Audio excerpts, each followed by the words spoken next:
This happened in March of last year. I live alone in a small rental house in western Pennsylvania. Quiet neighborhood, mostly older couples. Nothing ever happens here. That's why this still doesn't make sense.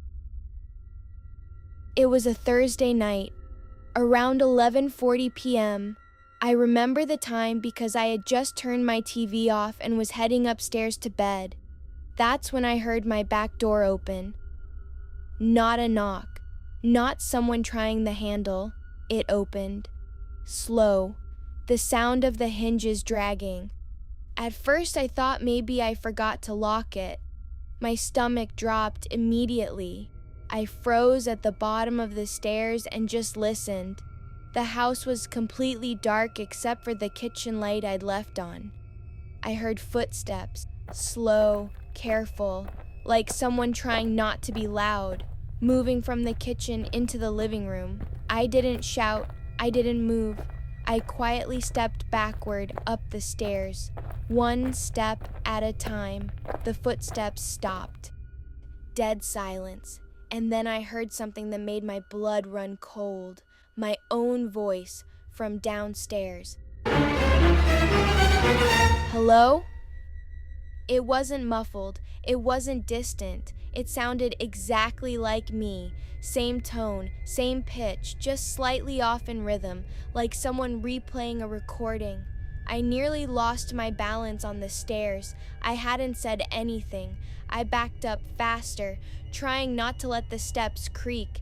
Halfway up, I heard it again. Is someone there? My exact voice, but I never said that. The footsteps started again, this time toward the stairs. Not rushing, not stomping, just walking, like it knew exactly where I was. I made it to my bedroom and shut the door without latching it. I didn't want the click to give me away.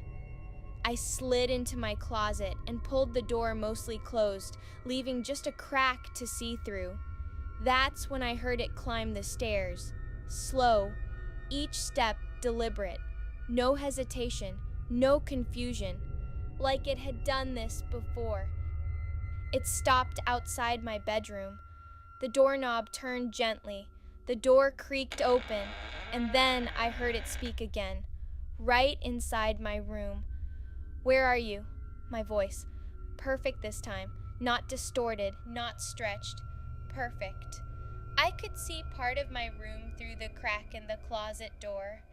The hallway light spilled in just enough for me to see something move. At first, I thought it was just a tall man, but the proportions were wrong. Its arms were too long. They hung lower than they should have. Its head tilted slightly, like it was listening for breathing. It walked slowly across my room, not searching frantically, just checking, methodical. It bent down and looked under my bed, then stood up straight, too straight. Its back didn't curve naturally. It turned toward the closet. I stopped breathing completely. The closet door slowly began to open, not fast, just a few inches at a time. I could see one eye through the crack. It wasn't human. It was dark, almost reflective, like it didn't have depth. Then it smiled, too wide, and in a whisper, in my voice, it said, "Found you." I slammed the closet door shut and screamed. I don't remember grabbing my phone, but I must have because I was suddenly on the line with 911, crying, shaking, trying to explain. The operator stayed with me until police arrived. When they cleared the house, they found nothing. No forced entry, no broken locks, no footprints in the mud outside. The back door was locked, exactly how I always leave it. The officers suggested stress, maybe a waking dream. But here's the part I can't explain. The next morning, when I went downstairs, the kitchen light was off. I never turned it off, and written in the condensation on my microwave door were two words: good hiding. In handwriting That looked exactly like mine. I moved out 2 weeks later, but sometimes late at night, when my new house is completely quiet, I hear my voice from another room. Just one word, hello, and I never answer it.